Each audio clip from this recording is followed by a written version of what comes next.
Hey Dave, how you doing today? I am doing great, Nick. How are you? Fantastic. Beautiful podcast Friday. Sun is It is. shining. The cooler temperatures of your people are upon us, and we are getting ready for snow at some point, right? Have you At had snow some up there point. yet? Nope, we've had a couple good frosts. It's been unseasonably warm still through the fall. It's very windy but sunny out today. It'll be Nice. nice today and tomorrow, and sounds like we start getting some rain later in the Yeah, weekend. yeah. So today's episode is one of our reoccurring around here that we really enjoy, and that is going over the headlines that you and I read in October.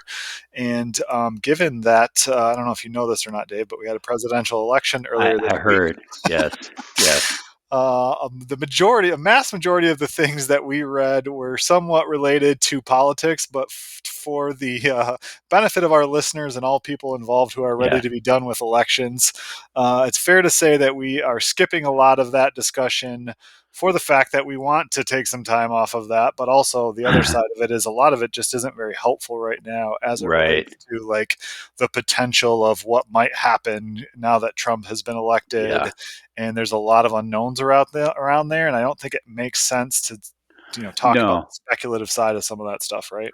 No, a lot of the headlines in the financial press are some version of, speculating about what tax changes might be coming, that sort of thing. It, let's just cool it for a little bit. You and I, we will address that when we see things that we believe are Mhm. credible and when we know like what the cabinet looks like and timelines. There's going to be plenty of good stuff to talk about there, but we're just not there yet. So Yeah, and we I didn't think want people. I think going into this election, even before it was decided, taxes and what's going to happen with the tax code was like the Right. top on our minds, anyways, and we're still there and thinking about that stuff. There's Yeah. just not a lot of good Yeah. reason to, Yeah. speculate or plan around the unknown right now. Yeah. Yeah. So we didn't want anybody out there to think that we were like um naively blind about, that the fact that that's really been the dominating story for the week, but we'll get there in good time.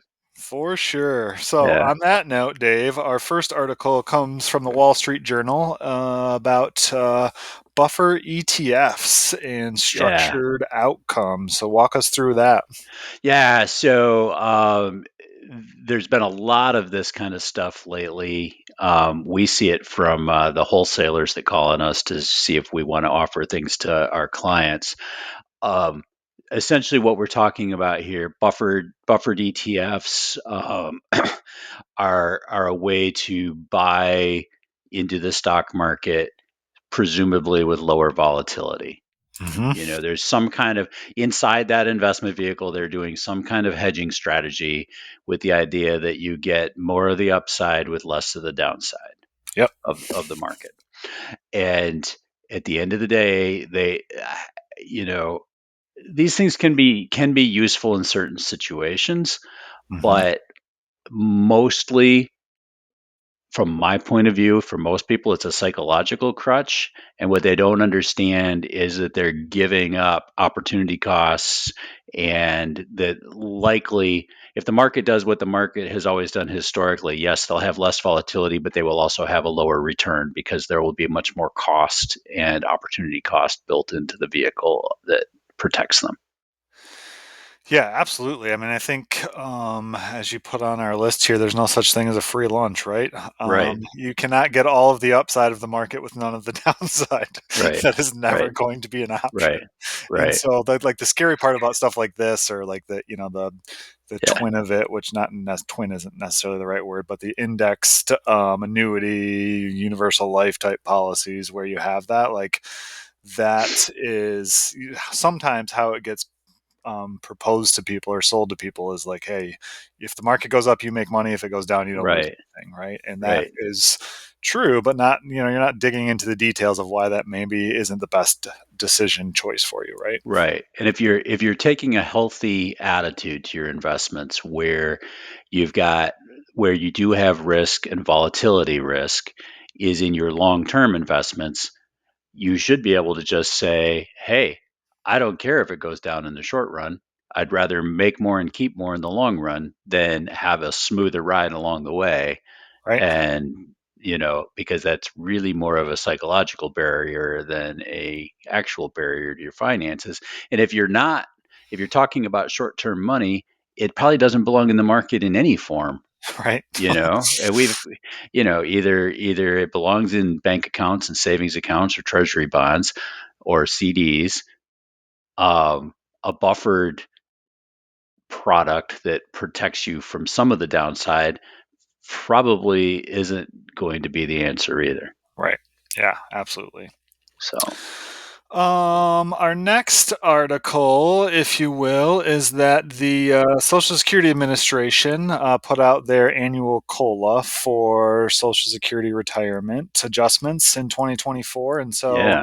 that number is 2.5. And it's interesting because everybody hates inflation, but also there were some disappointed people when they found out what their cost of living adjustment would be for Social Security Right. coming up, Right.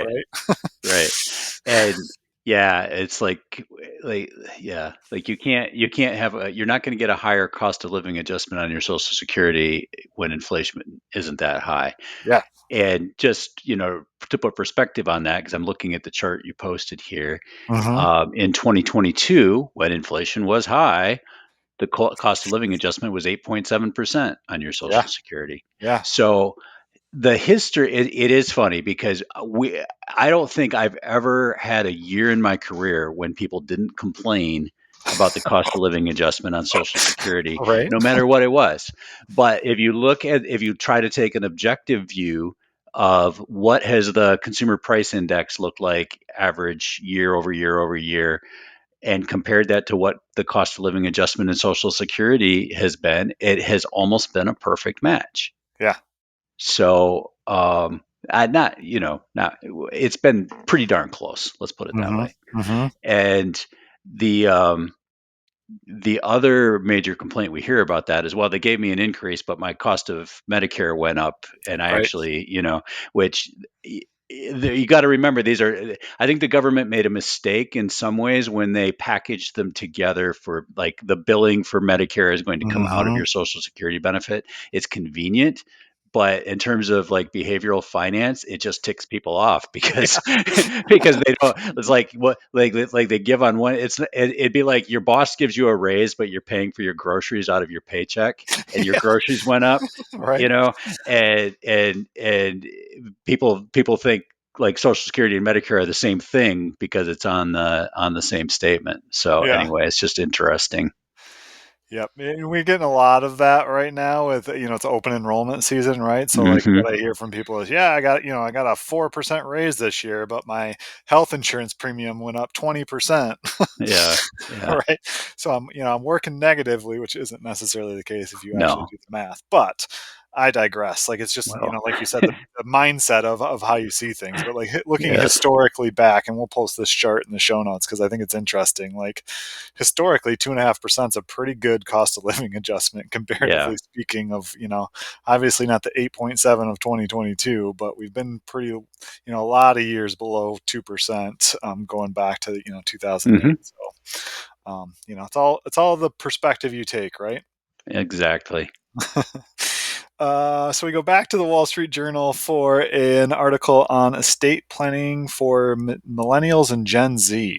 Yeah, why anybody over 18 should have an estate plan. Mm-hmm. And we do all fall into the trap of thinking estate planning is something you don't need to worry about, at least till you have kids, right?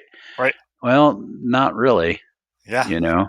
And as this article lays out, there's plenty of good reasons why anybody over age 18 should go through the process, get durable Mm-hmm. powers of attorney set up, get the medical side of things set up. It's not just about what do you have to give to other people. It's about what happens while you're still alive and incapacitated, Mm-hmm. and making the process as smooth as you can for other people. Yeah, absolutely. And I think, it's been probably a couple years, but I think Molly Pettigene came on and talked to us about like Hmm. estate planning for 18-year-olds. which is around the time, self-serving, that my daughter was I turning remember. 18, and I made her We did get a an bunch estate of those plan. articles.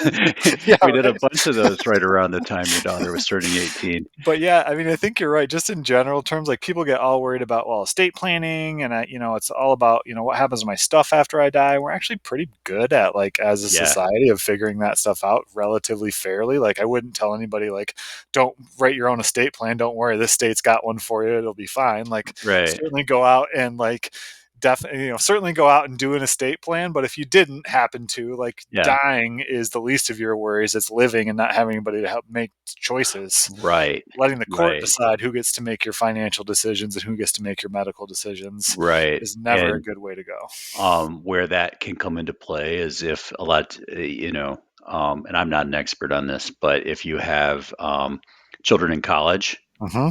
and they're over 18, but they have no other, they're not married, but you no longer have access to any of their medical Right. information if something happens to them Yep. unless they explicitly give it to you. So, Yeah. So, then if something does happen, you got to petition the court to get conservatorship. right, And it's like, the last thing that you want to be doing in a situation like right, right, that. right. So, long story short, and no matter what, when you turn 18 or at any point in time, get some documents put into place. Yeah. Let's see. Next article comes again from the Wall Street Journal. You can tell what we've been reading lately. And actually, this was interesting. It's called the Digital Death Cleaning Plan. And a lot of times we think about estate planning and money, but we also all have what digital assets now, right? Like, what are our digital assets in terms of files that you have on your computer, Hmm. things of that nature. And I thought this was interesting, of like, hey, let's clean this stuff up so that if something happens to you, your kids or whoever whoever that Yeah. person is for you has access to it, but also, like, make it easy for them, right? and, Right. and kind of the guide was like, have files that you label all of your files, like, here's what you need for, estate plan, investments, things like that, but also have, like, after death, delete this stuff. Yeah. Yeah. Digitizing some of your physical memories, because it's easier to, have Hmm. access to that, which I thought was interesting. And then just leaving them a guide of, like, here's what to do, here's where to go, here's how to get into things, here's what to do with Right. it when something happens to me, and even potentially adding a farewell to that. And then one of the things that I never considered in terms of artificial intelligence is Yeah. you can actually create and train an AI alter ego of, like, so like, yeah, so Yeah. your loved ones can ask them questions and you can train it like how you would answer certain things so Oh that you boy. can live Yeah. beyond the grave. I don't know if Yeah. that's certainly not for everybody, but I thought it was interesting. Yeah. Yeah. That Uh, that was maybe a bridge too far for me right there, but right. but the digitizing physical memories, I liked that idea, Hmm. and having lost a few things to leaks in my basement over the years and things like that, it just makes sense. Yeah. And Yep. And, the more of this stuff you can take care of, the better your legacy. for sure. Yeah, Absolutely. All right. Sensing a theme coming on yeah. here. I think we're sticking with the Wall Street Journal here again, aren't Not we? only are we sticking with the Wall Street Journal, but we're also sticking with death and dying, apparently.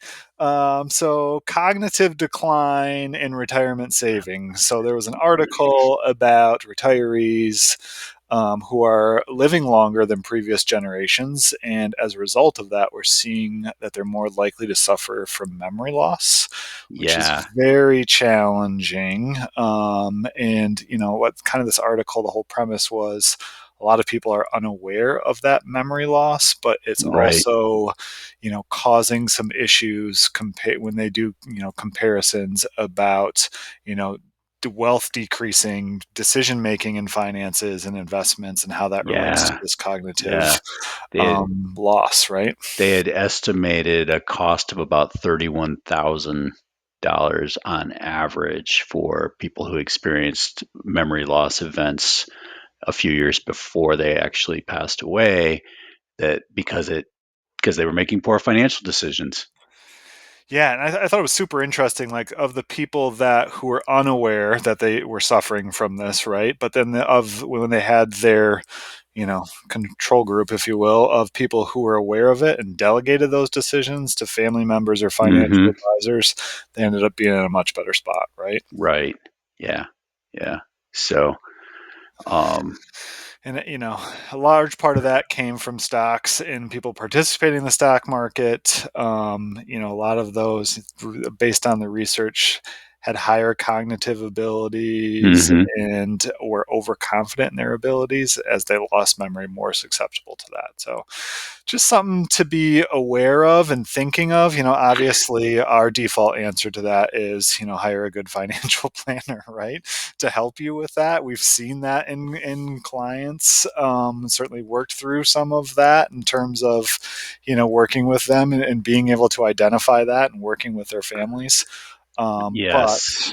there's a lot of, and I think of it in terms of like we get a lot of couples that come in Hmm. because one of them is in charge of all the financial stuff and they want to like start building that relationship should something happen to that person, so that the other one isn't basically starting out at a blank slate, no idea what to do or where things are, right?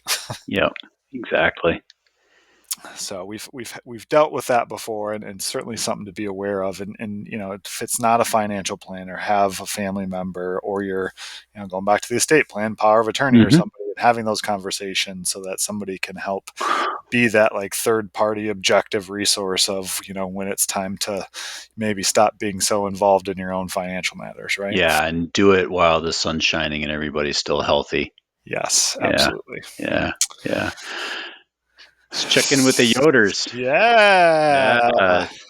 we love it. So I think they've been on the list every month now for a little while, but Hmm. the Yoders, Stephen and Karen, are a couple who recently retired. I think it's been a year or two now. I think so. Yeah, feels like Yeah, and it. they've been submitting these very interesting articles to the Wall Street Journal all along about how they're doing different things in retirement, Hmm.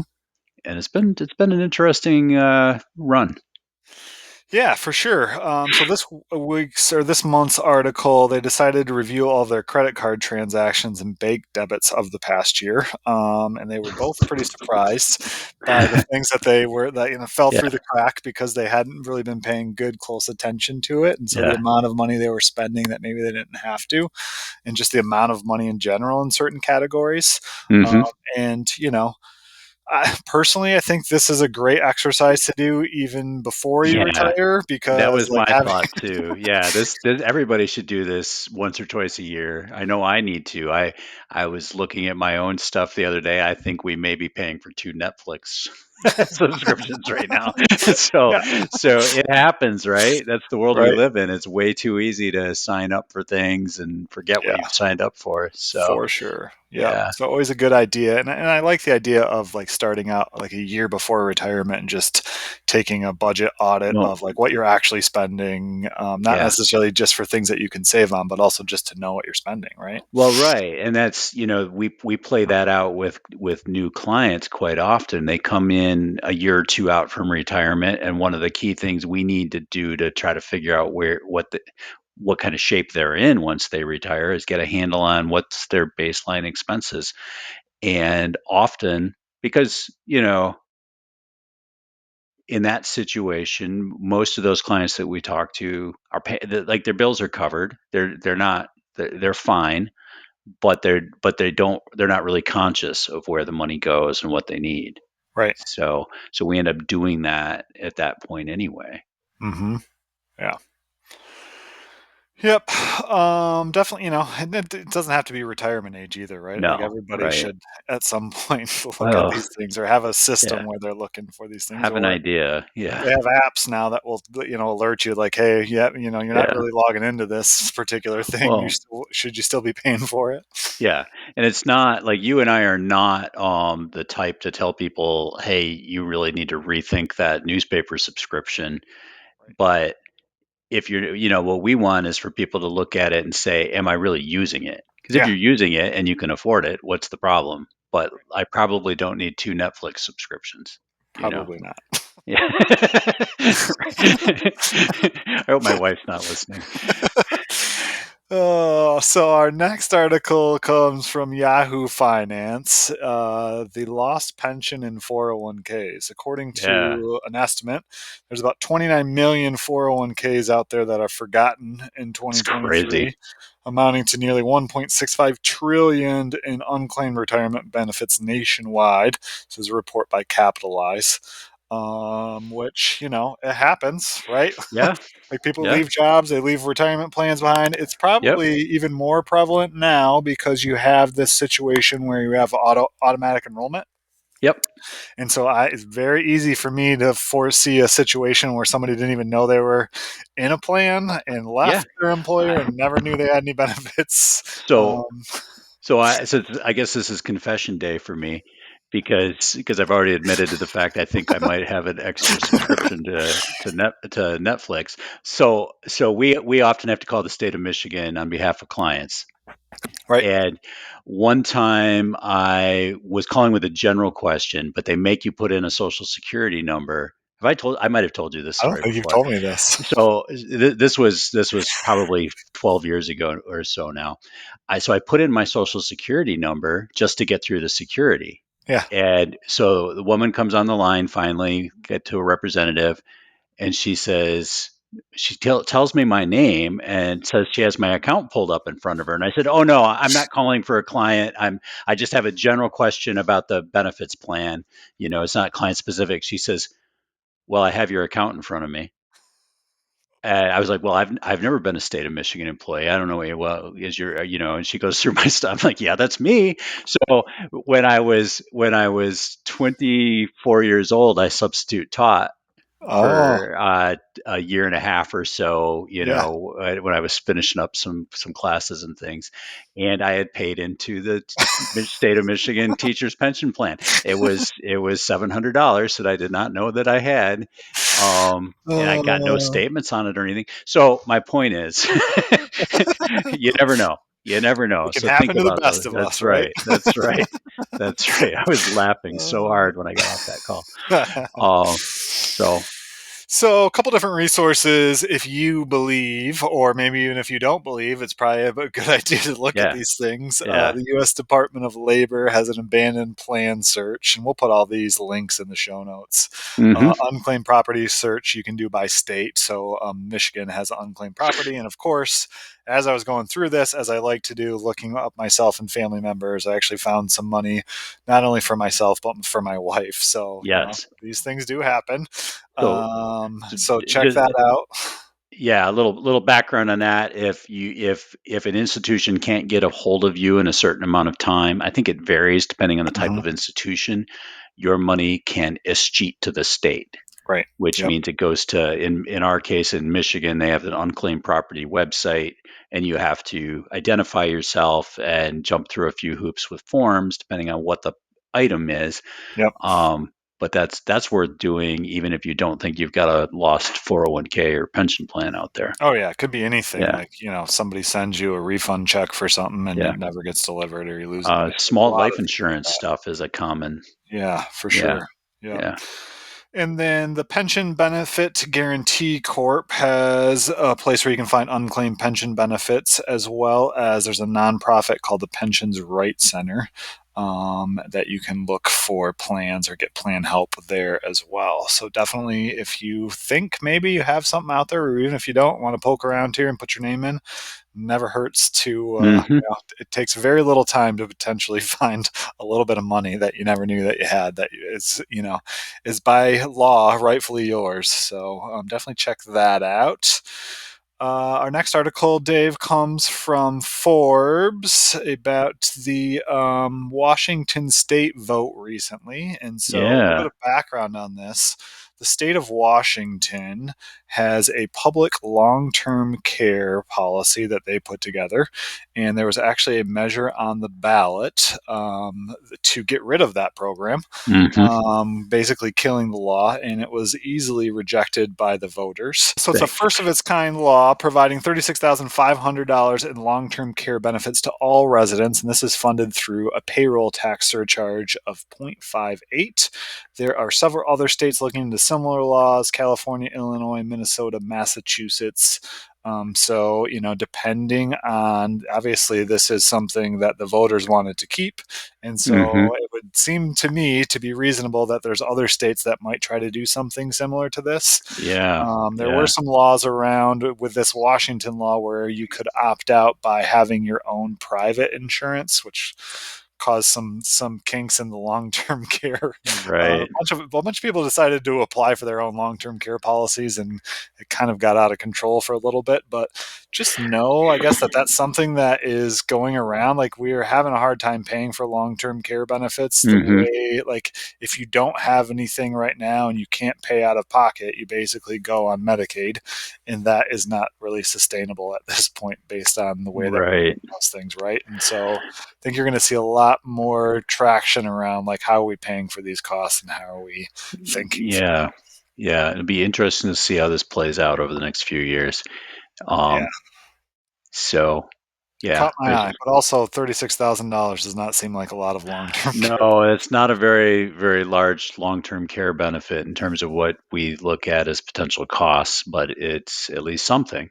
Yeah, for sure. Um, but that said, all these, any of these social medicine, medical insurance programs have a cost too. So, um, Yep, and I think first and foremost is just kind of thinking through your own long-term care plan, especially as it relates to your retirement, and figuring out, is there a role for insurance? Are you going to self-insure? Like, how are you going to account for those potential costs at some point? But it's just an interesting thing that I've seen floating around, especially with this recent election. So, yeah, yeah, last but not least, looks like we've got from back to Morningstar 5 financial to dos before the end of 2024.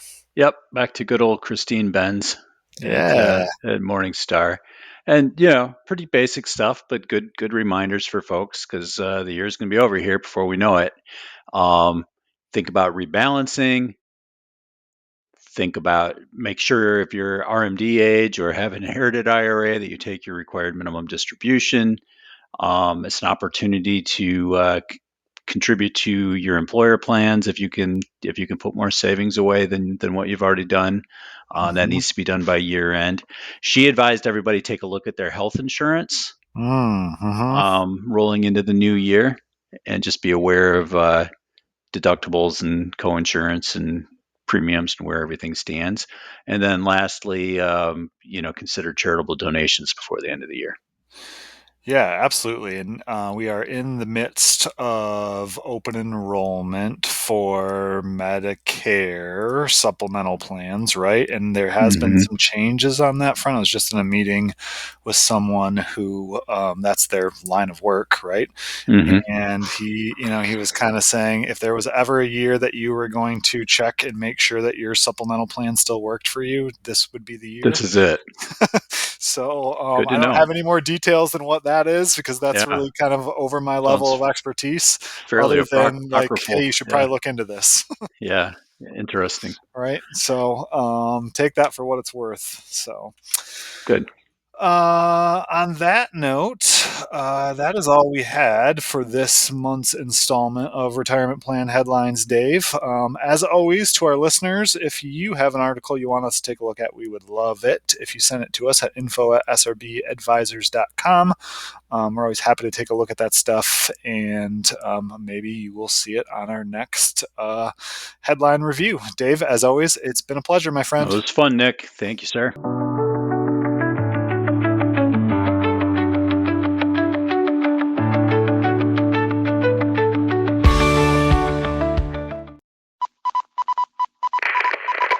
This is a Cedia Media production.